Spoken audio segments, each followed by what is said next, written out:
Blog Talk Radio.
Welcome to the Medlock Post Radio Show. This is your excited host, Richard G. Medlock. This is the All-American program where we educate, entertain, enlighten, and empower. Don't forget that word, empower. And this is where we stand for the red, white, and blue. This program is brought to you by the United States Constitution. Today is Friday, happy Friday, April 21st, in the year 2023. We have made it to episode 138 since we started last June. And still in season 1, we'll switch to season 2 in June at our anniversary. The views and opinions on the Medlock Post Radio Show are those of the host and anybody else that wants to chime in. They are not necessarily the views and opinions of Blog Talk Radio, Spreaker.com, its corporations, affiliates, or any other podcast streaming services that we go out on. Ladies and gentlemen, I'll get to the title of our program in just a minute. Are you keeping up with what's going on? I mean, I know a lot of people have sit there and said, I don't look at news anymore. Well, ladies and gentlemen, I think that's a mistake. If you don't know what's going on, you don't know what to do. You need to understand your enemy. You need to understand what they're trying to do to the United States of America and even to the world. My past radio show, the last season of it, or 2 seasons, we called it World Reality. I thought about going back to that title and talking about what's going on. We talk about what's going on in the world, the United States, in the world, and everything. But folks, you need to know what's going on. If you put your head in the sand and say, oh, it depresses me, it shouldn't depress you. It should empower you to get up and do something about it. This is where we are right now. There's no fence sitting. There's no going to hide. Because when you do that, you're giving in to them. You're putting credence to what the enemy is doing. And we don't need them understanding that we've basically, or some of us, have surrendered. We are not surrendering. We're going down with a fight. But guess what, folks? We are not the ones going down.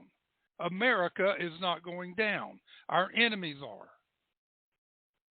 And this is why we feel like there's several of us talking about things right now. I can't divulge anything right now. But one of the things that we talked about, I think it was yesterday. Who are the voices really speaking up for America right now? Who are they? There's very few. It's not the news media, one way or the other. They just want to banner over the news and espouse opinions. But are they really standing up for America? We, on this program, and Up with America, and Lady Up America, and 917 Society, and other organizations out there are speaking up and standing up for America. And we want to get this voice more spread and set up. But other than anyway, I can't go on from there. Don't give up the fight. And if you're not in the fight, get in it. We need every voice standing up for the United States of America, standing up for the United States Constitution, standing up for freedom, liberty, family, faith, and country. This is who we are. You can call it patriotism, Americanism, whatever you want to call it, but stand up for it. We're not going down. Title of our program today, The Truth Shall Make You Free. Yeah, kind of just what I talked about. Understanding the truth, or in a lot of cases, ladies and gentlemen, understanding the lies that are being told to us. Understanding that the rule of law is being torn apart by those that are lying to us. But the truth of all of these matters will make us free.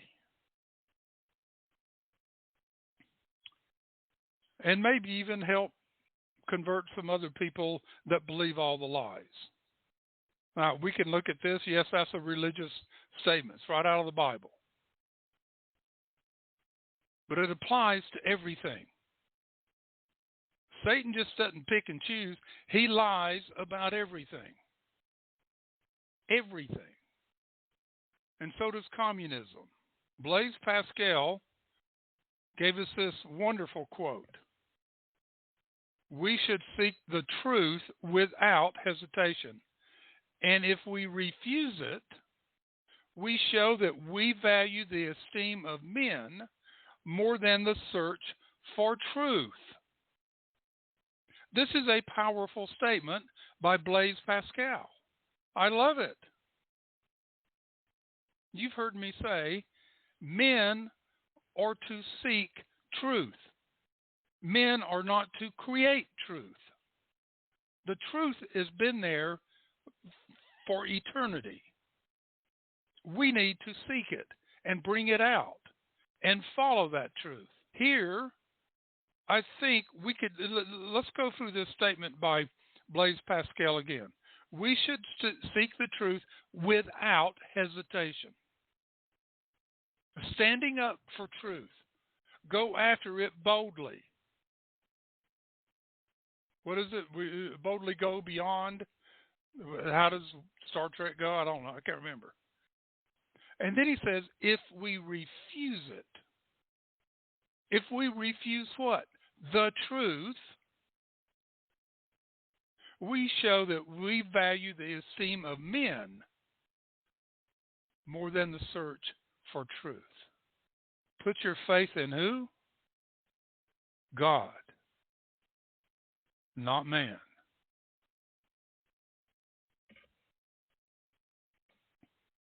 All right, we started out here on a roll. Dan Bongino, Fox, and Dominion.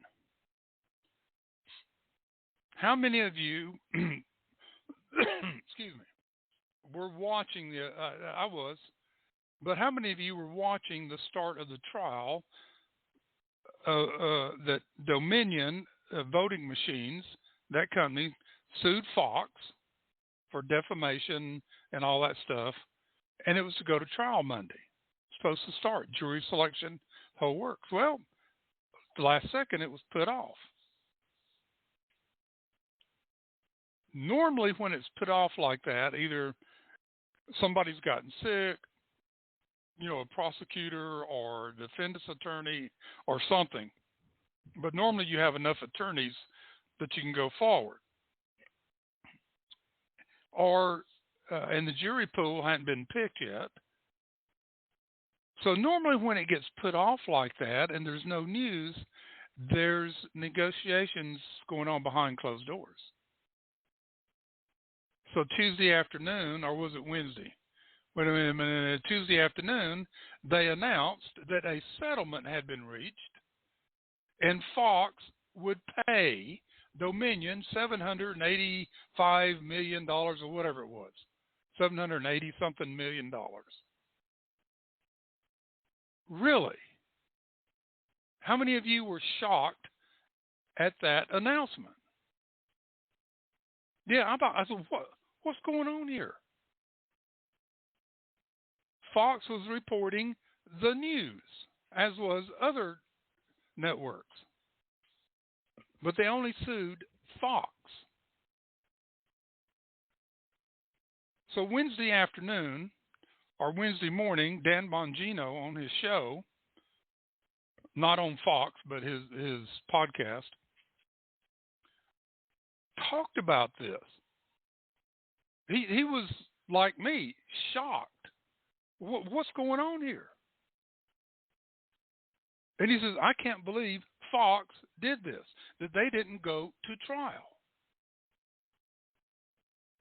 I mean, I'm sure you're sitting there thinking, okay, what were they trying to hide? Was Fox trying to hide something? They didn't have anything to hide. Was Dominion trying to hide something? Yeah. So, but Dan Bongino went after Fox and says, you have set a terrible precedent by giving in to their demands, by giving in this. What's going to happen, as Bongino went on, if I report something or we have a guest on the show and they say something and it's not the truth or it's defamatory, but I'm held responsible for what they said? And that was much of the case with Fox. And he just, if you can go back and watch it, I posted it on my Facebook pages. If you want to go back and look at it, it's from Wednesday, which was what, the 19th. And listen to what he has to say. Well, guess what? Yesterday, it was announced that Fox and Dan Bongino have dissolved their relationship.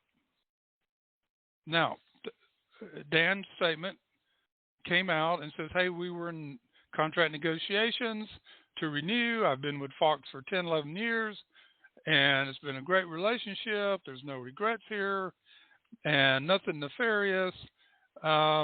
We just split ways. So I think, and a lot of people feel this way, that when Dan very politely and professionally criticized Fox, saying you're opening the door for every broadcaster, if they say something defamatory or wrong, they can be sued and lose.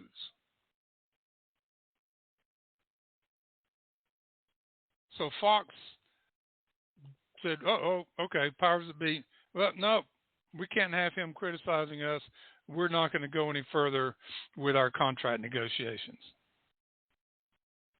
So Dan agreed, okay, bye. He's not going to do, they said they wanted him to do his Saturday night show again this coming Saturday. He says, nope, that's it. We're done. Listen, Dan's doing all right, Dan Bongino. So it's just, things are happening like this that don't make sense. This settlement by Fox does not make sense. I'm not sure if there was a jury in this country that would have voted against Fox on this thing. But what it does, it sends a word out there that we have just verified cheating. We can cheat, and you can't do anything about it. And if you tell us we cheated, we're going to sue you, and we're going to make money.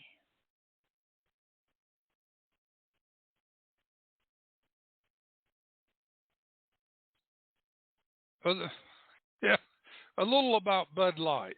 No, it's just Budweiser, Anheuser-Busch. They have stopped the ads that were the controversy. Nike hasn't. They're still running their ads with that transgender person. But Bud Light has, or Anheuser-Busch, has lost a ton of money on book value and in sales. I was at a friend's restaurant the other day, and he came over to the table. He had something to talk to me about. And matter of fact, we left the table. I left the table with the people I was with. Actually, I was with my family. And we went over to a quiet place to talk because he had some things he wanted to talk about on a political basis. And we were discussing it, and I says, hey, I know you sell beer here, and that's all. He doesn't sell any. No, he doesn't sell wine. He just sells beer. And I said, what's going on with your sales here? He says, I can't give away Bud and Bud Light. If I put it up on the bar and said, here, take one, nobody would take it. He says, people are done with them. He says, the distributor will not take it back. I said, really? He says, no, I'm going to end up eating this. But he says, nobody. He says, I can't give it away. He says, my regular drinkers that come in, I said, look, just take it. They said, no. We're not touching another can of Bud Light or Bud. Period. Now, this just isn't at one restaurant. It's across the nation. Bud, they've come out and says, oh, wait a minute, this person in the advertising department did this on their own and started running these ads, and we didn't approve it, blah, blah, blah. I'm going, you want us to believe that? That the powers that be at Budweiser let one person put these ads together without their knowing it, signed a contract with this person, and started these ads, and they didn't know about it. Do you really believe that? I don't. And now, Bud has tried to come out. They came out with a so-called patriotic ad the other day, and you know what? That backfired on them. People are going, too little, too late, folks. You showed your colors. Nike's doing, all these companies that have gone woke are going broke. BuzzFeed, a liberal internet news source.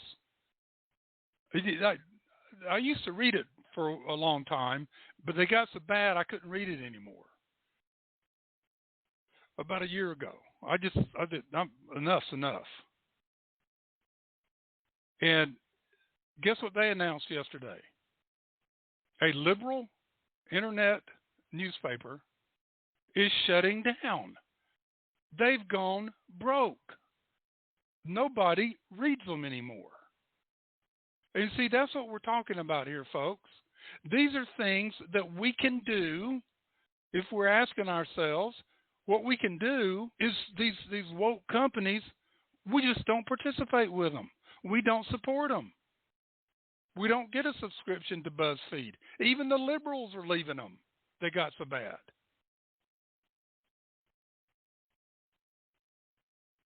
Disney. Don't go to Disneyland or Disney World. Don't buy their stuff. Oh, I know. People are just, for the kids, it's all great. But take these stands, folks. Bud Light, it's going to take them a long time to get over this. If they do, that's a very competitive market, the beer market. I was sitting in another restaurant right after this happened, and we had a table near the bar. And there were some guys there, and we started talking. I didn't know these guys. They were sitting there at the bar. And I was at the table, and I got up, and we to do something. I think I went to the restroom, and I came back, and we just kind of struck up a conversation.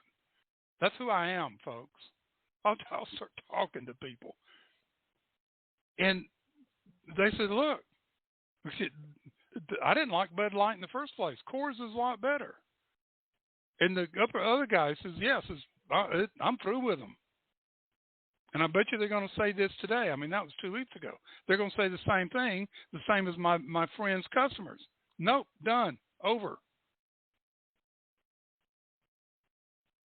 This is what it's going to take, folks.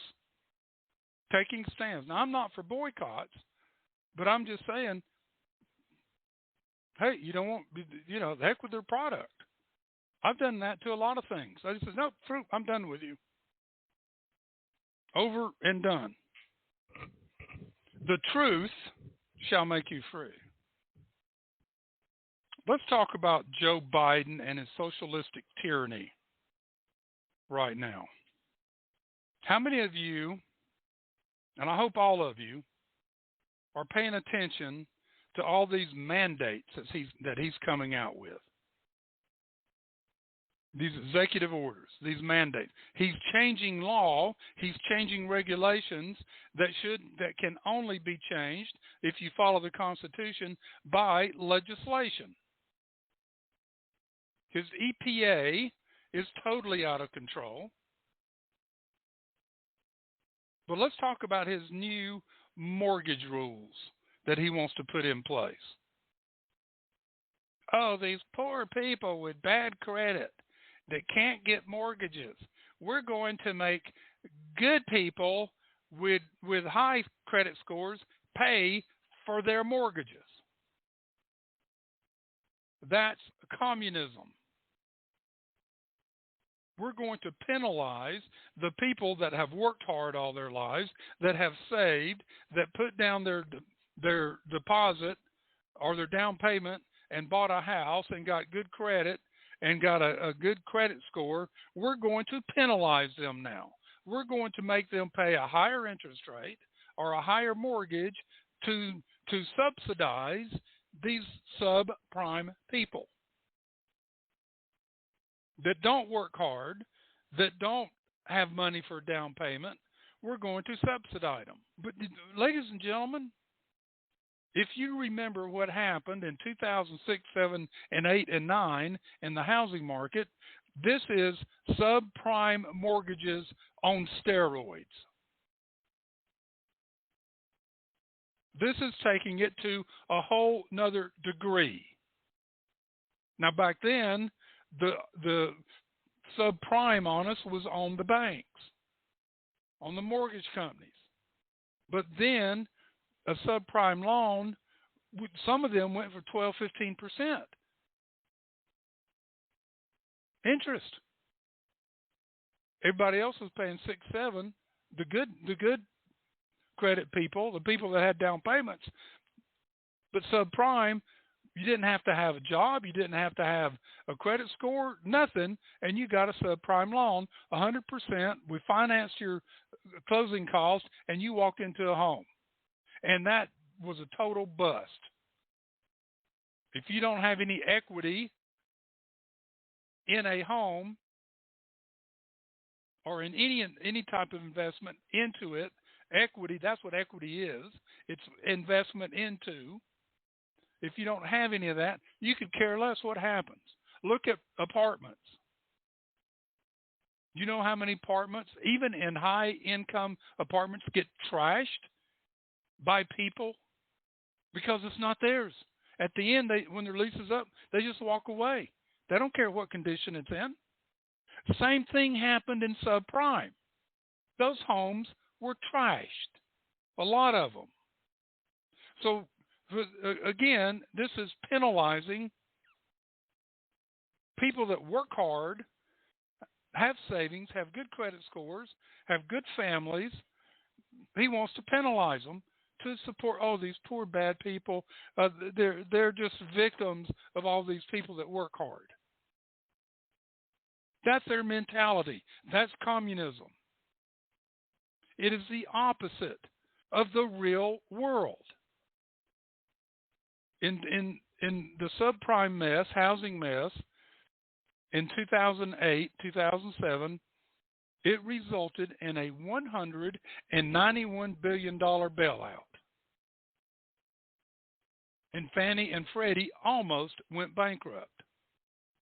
And they were sending these investment packages to banks all over the world, and those banks almost went bankrupt because they were full of all these subprime loans, overweighted with subprime loans, and when that all went bust, there was no income stream on those investments.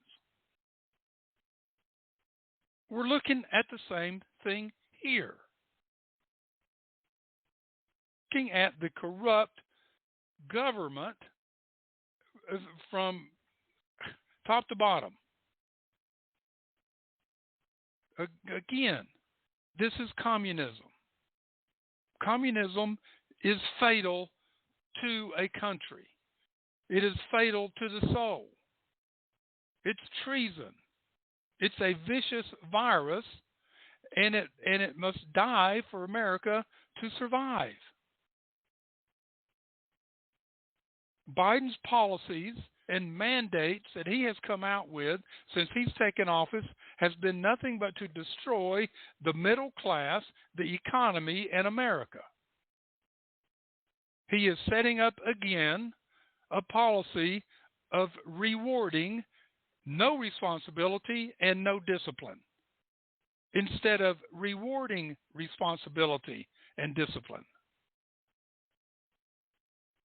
This is what is coming out of Washington, D.C. right now.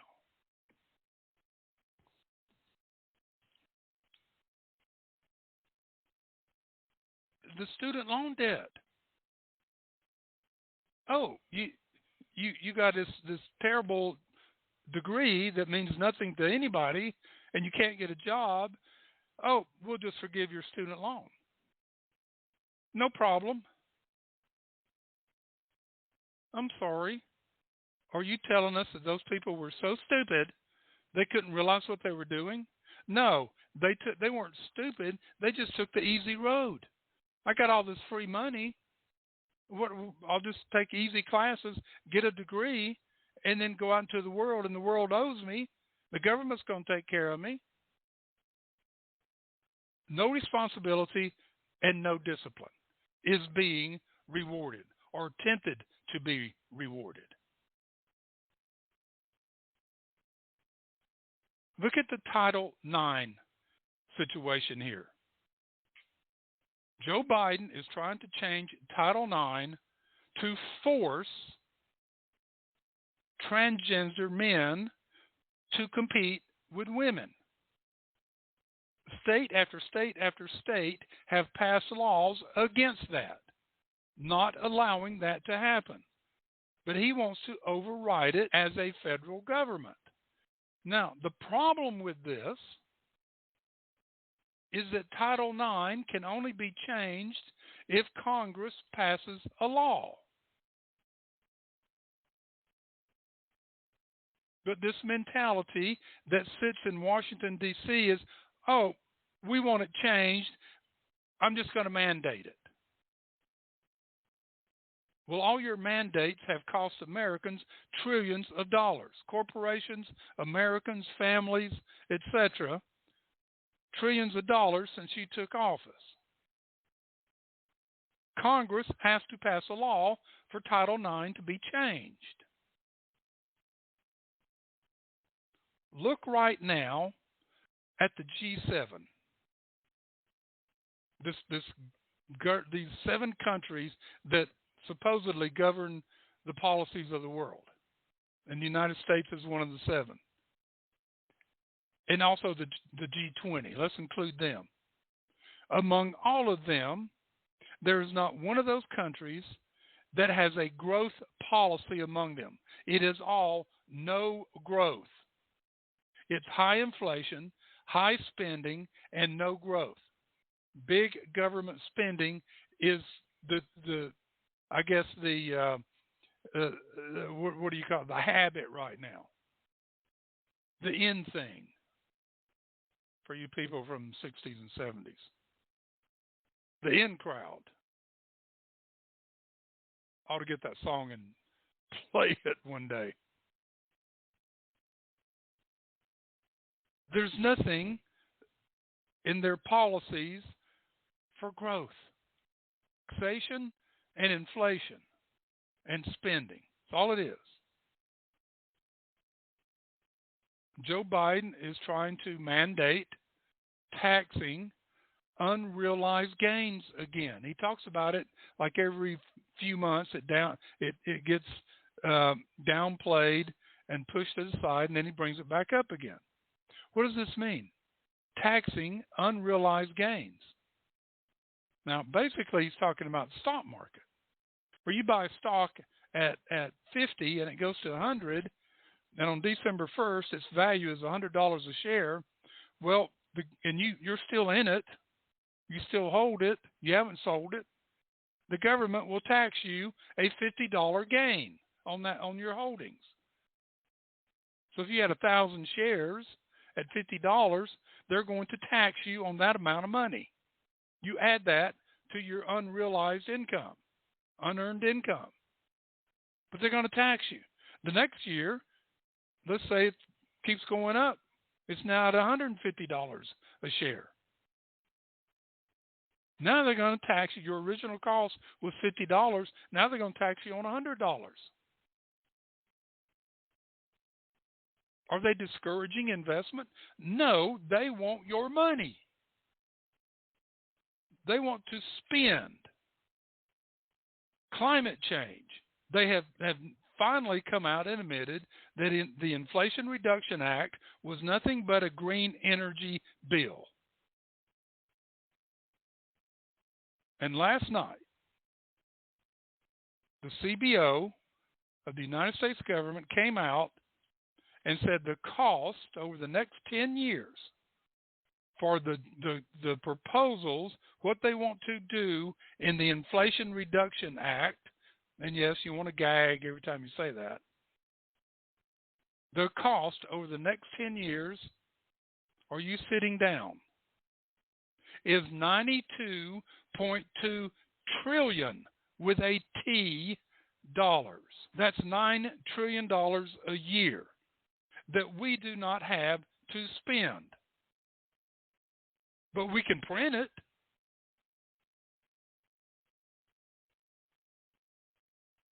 Talking about inflation,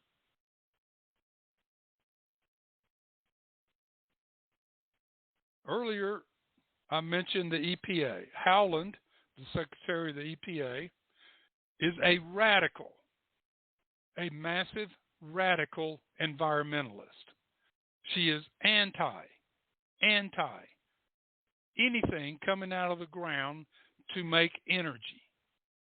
She hates oil and gas. I'm surprised she's not trying to shut down nuclear plants or water-powered plants. Well, don't put it past her. They're now, they keep mandating all this stuff. They've mandated to get rid of gas-powered engines by 2032, that they can't even be made anymore, putting restrictions on reducing the emission standards so strict that the automakers cannot afford to retool to get those engines to do that. Why are they doing that? They want to force them to make electric vehicles only. These are mandates that will not work. They are not in the real world.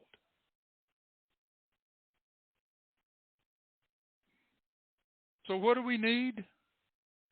We need free market capitalism, not socialistic policies that destroy everything.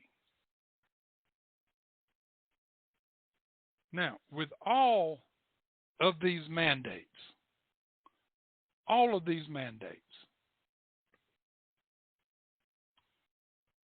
Joe Biden's mandates that are costing Americans trillions of dollars and building up the national debt, personal debt, corporate debt. It's amazing.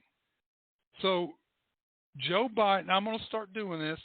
Joe Biden's mandates, I'm going to start calling them Joe's BMs. That's right, Joe's BMs for Joe Biden's mandates. The truth shall make you free. Let's listen to this soundbite. I've played it before, playing it.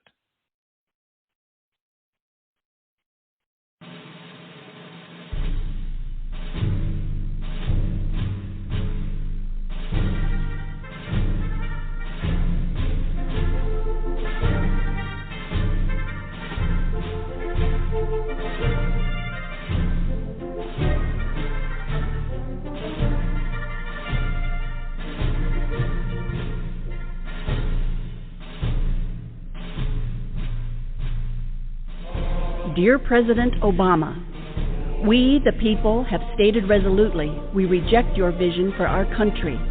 You claim you have not heard us. We, the people, have assembled across America resisting your efforts to subvert our Constitution and undermine our liberty. You claim you have not seen us. Since you have not acknowledged our message, let us here present it once more. For if, as President Wilson said, a leader's ear must ring with the voices of the people, the time has come. Our greatest treasure is freedom, the absence of restraints on our ability to think and to act. The corollary of freedom is individual responsibility. We believe in the power of the individual. A few years ago, President Bush said, "History moves toward freedom because the desire for freedom is written in every human heart." Let us add that we will preserve it only as long as devotion to freedom is expressed in the heart of our actions. When President Lincoln dedicated Gettysburg National Cemetery, he declared, "It is for us, the living, to be dedicated here to the unfinished work which they who fought here have thus so nobly advanced." That unfinished cause for which our soldiers willingly go to battle and for which so many have given their lives is a free United States of America. It has been nearly 150 years, and the work President Lincoln spoke of is not finished. In fact, that work will never be finished. Freedom is the capacity for self-determination. It is not an entity, but a condition, and conditions change. Freedom can expand, yet so can it contract. You promised change when you took office, Mr. President, but subjugation is not change we wanted or will accept. You have expanded government, violated our Constitution, confounded laws, seized private industry, destroyed jobs, perverted our economy, curtailed free speech, corrupted our currency, weakened our national security, and endangered our sovereignty. By compromising our nation's cultural, legal, and economic institutions, you are ensuring that our children will never achieve the same quality of life as we enjoy today. Through generational theft, you are robbing the unborn of opportunity. This is not acceptable, not in America.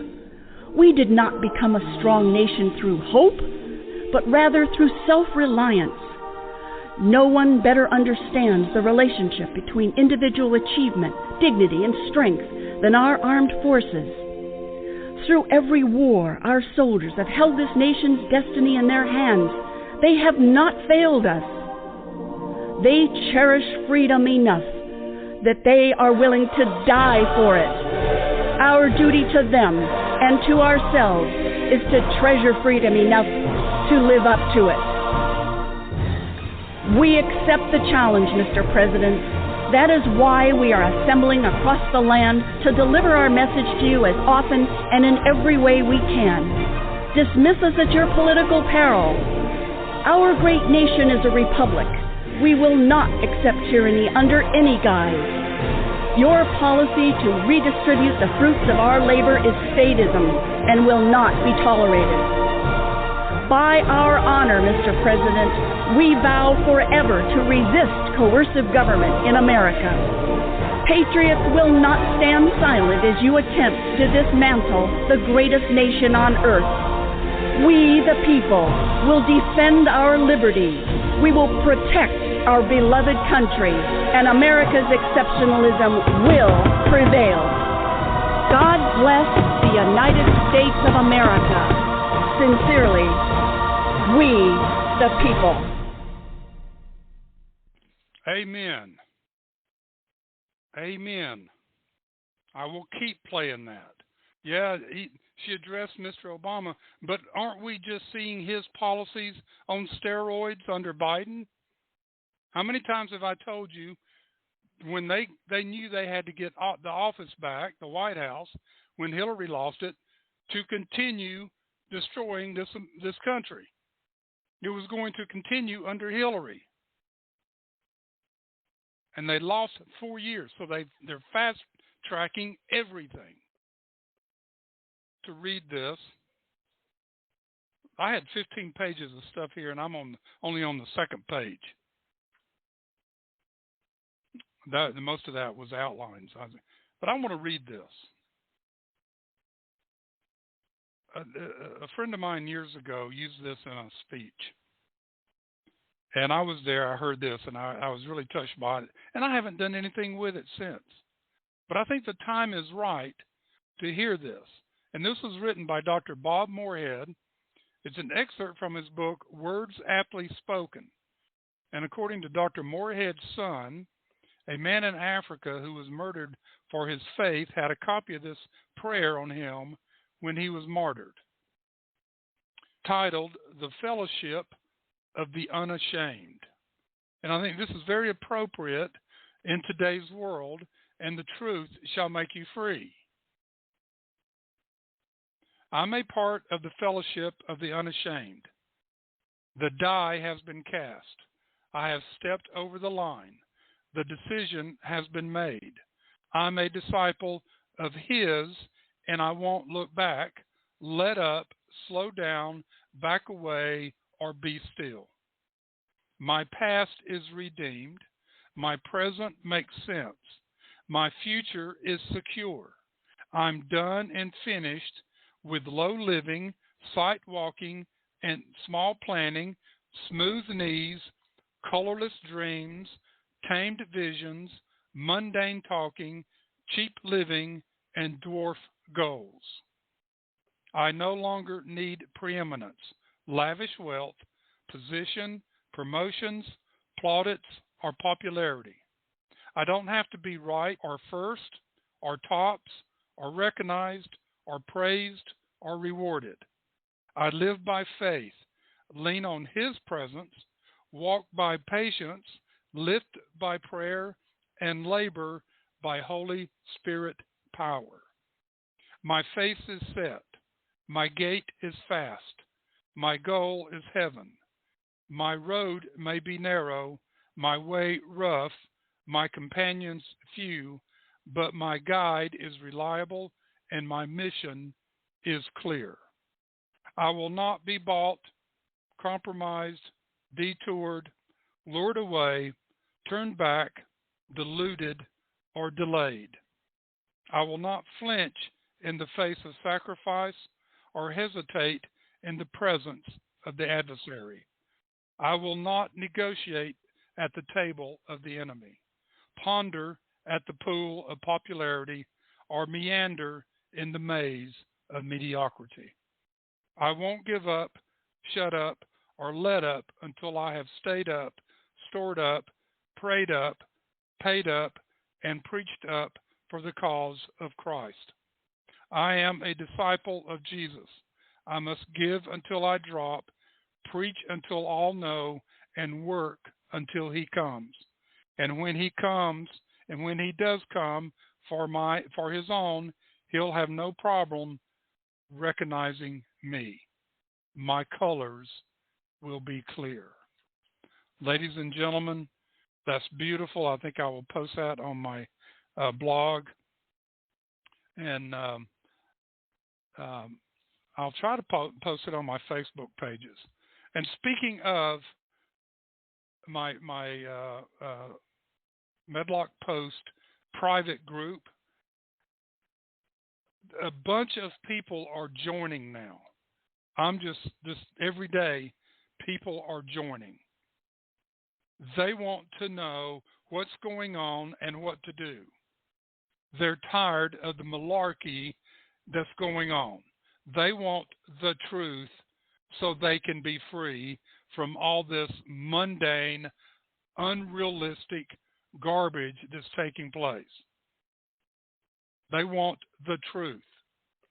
And that's what we, in all of our efforts, try to do here at the Medlock Post, is give you the truth, to open the doors of your mind and your hearts and your souls to walk toward the truth. Truth is attacked from all sides today. It is hated by those who hate liberty and freedom. Truth is obscured by the loud noises from those who desire to control everything. Values, principles, and the truth are their enemies. And we have to fight against them. Now, where's my one quote? Where is it? I've got a couple of quotes here to go on the way out here. I told you I got all stuff spread out here. Benjamin Franklin. The only thing more expensive than education is ignorance. The only thing more expensive than education is ignorance. I'm looking for the other side of that quote.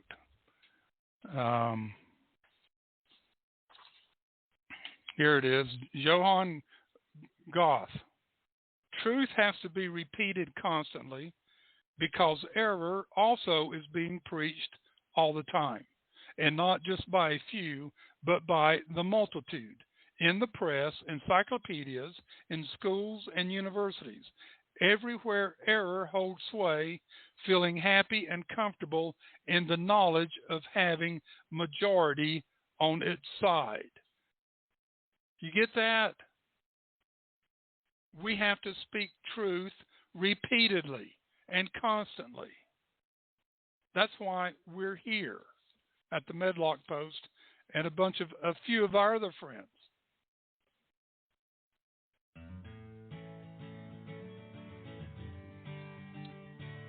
Let's finish today and give you something to think about. Another challenge here. We need strong Americans who can persevere through hardship, who can sustain hope through tragedy, who can lift others by their example and compassion, and who can consistently overcome temptation. We need strong Americans who can make important things happen by their faith and who can defend the truth against moral relativism and militant atheism. Well, what is the source of such moral and spiritual power, and how do we obtain it? The source is God. That's my challenge to you, to persevere, to sustain through tragedy, to be examples, show compassion, overcome temptation, and defend truth against moral relativism and militant atheism. That's our challenge. And with the help of God, we can do it. And ladies and gentlemen, that is the Medlock Post radio show for today, April 21st, 2023. May God bless America.